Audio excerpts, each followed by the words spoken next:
Amendment finance bill के द्वारा चाह रहे हैं वो जीएसटी के संबंधित विषयों में पहले जीएसटी काउंसिल में कोई कुछ निर्णय जब नहीं हुआ है उसको पार्लियामेंट में कैसे ले उठा करके वोटिंग करवाना या कंसिडरेशन में ले आना या फाइनेंस बिल के द्वारा वो अमेंडमेंट करवाने के लिए डाल सकते हैं. So he was, I think honourable member was not rightly informed. GST council के द्वारा जो काम होना है उसको उठा करके इधर ले आकर के अमेंडमेंट चाहते थे. सही स्पीकर साहब ने उसको उठाया नहीं क्योंकि वो जीएसटी का मामला है, काउंसिल में ही पहले होना चाहिए. इसीलिए मैं मानती हूं आज सभी उनका विषय के ऊपर, मुख्यतः जीएसटी, मेडिकल इंश्योरेंस के ऊपर जो सर्विस टैक्स लगता है उसके ऊपर उनको सही हर एक पहलू के ऊपर जवाब मिलने के बाद उनका कुछ बचाव के लिए रास्ता ढूंढ रहे थे.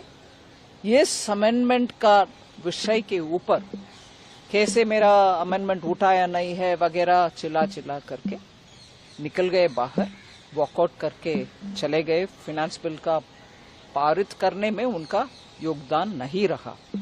मुझे मन में दुख है कि सीनियर मेंबर और हम सब बहुत ही मानते हैं ऐसे एनके प्रेमचंद्रन जी इस बार जीएसटी का विषय को लेकर के फाइनेंस बिल के द्वारा जो अमेंडमेंट चाहते हैं वो सही नहीं है.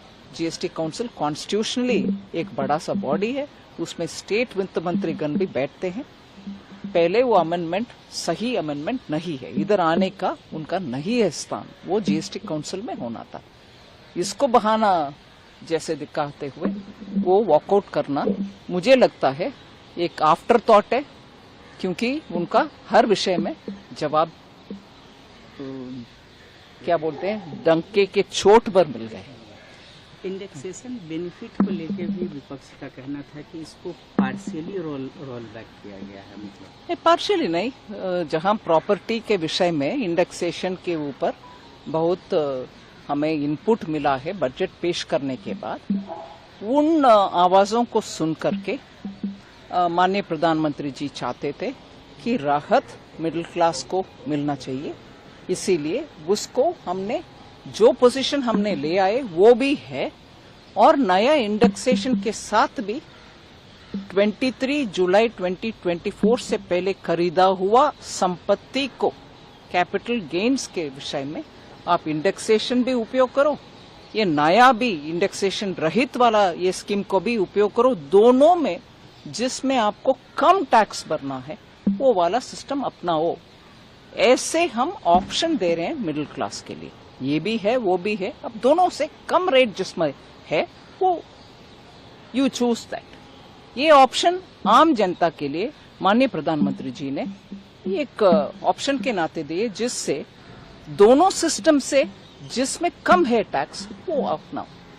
ये चॉइस मिडिल क्लास के लिए माननीय प्रधानमंत्री जी अमेंडमेंट के द्वारा हम ले आने के लिए अनुमति दी. न्यूज नेशन अब व्हाट्सएप पर खबरों की ताजा अपडेट के लिए न्यूज नेशन के इस क्यूआर कोड को स्कैन करें.